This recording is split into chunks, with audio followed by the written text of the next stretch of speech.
ঈদ কিংবা পারিবারিক যে কোনো অনুষ্ঠানে রুচিসম্মত একটা রেসিপি আপনার আভিজাত্যকে আরো বাড়িয়ে দেয়। জি প্রিয় দর্শক, আসসালামু আলাইকুম।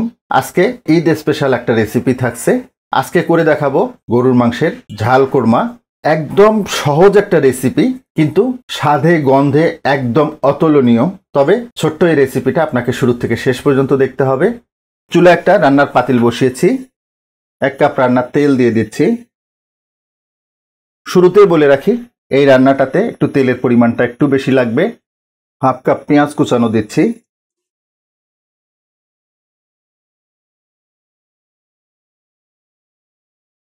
দেখুন পেঁয়াজগুলোর কালারটা পরিবর্তন হয়ে গেছে এবং অনেকটাই সফট হয়ে গেছে।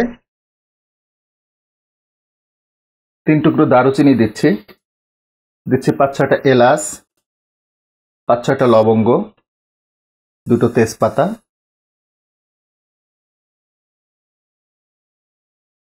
দেখুন পেঁয়াজগুলোতে গোল্ডেন ব্রাউন কালার চলে আসছে। দিচ্ছি আদা বাটা। আদা বাটাটা 1.5 টেবিল চামচ দিলাম। দিচ্ছি রসুন বাটা। রসুন বাটাটাকেও 1.5 টেবিল চামচ দিলাম।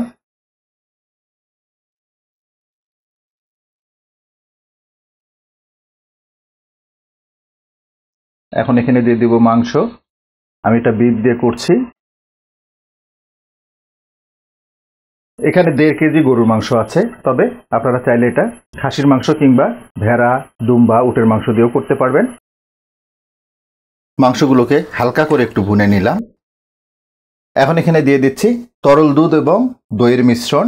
টোটাল 3 কাপ, যেখানে 2 কাপ টক দই এবং 1 কাপ তরল দুধ ছিল। এরপর এটাকে খুব ভালোভাবে মিশিয়ে নিয়েছি। দিচ্ছি লবণ, 1.5 টেবিল চামচ দিলাম। তবে লবণটা অবশ্যই আপনাদের রুচি মতো কমিয়ে বাড়িয়ে নেবেন। 1 টেবিল চামচ হলুদের গুঁড়া দিচ্ছি। দিচ্ছি শুকনা মরিচের গুঁড়া, 1.5 টেবিল চামচ মতো শুকনা মরিচের গুঁড়া দিলাম। দিচ্ছি কাশ্মীরি মরিচের গুঁড়া, 1 টেবিল চামচ মতো দিলাম। তবে বাসায় যদি কাশ্মীরি মরিচের গুঁড়াটা অ্যাভেলেবেল না থাকে, সেই ক্ষেত্রে আরও 1/2 টেবিল চামচ মতো নর্মাল মরিচের গুঁড়া দিয়ে দেবেন। জিরার গুঁড়া দিচ্ছি 1 টেবিল চামচ। ধনিয়া গুঁড়া দিচ্ছি 1 টেবিল চামচ।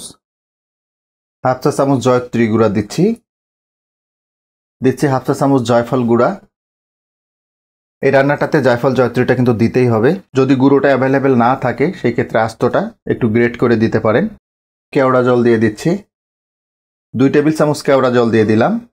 আর যদি কেওড়া এসেন্স ব্যবহার করেন, তাহলে 2 ফোঁটা দিলেই হবে। 1 টেবিল চামচ মতো কিশমিশ দিয়ে দিচ্ছি। এই রান্নাটার বৈশিষ্ট্য হচ্ছে, এই রান্নাটাতে পানি ব্যবহার করা যাবে না। আমরা যে দুধ এবং দইটা দিলাম, এটাতেই মাংসটাকে খুব ভালোভাবে সিদ্ধ করে নিতে হবে।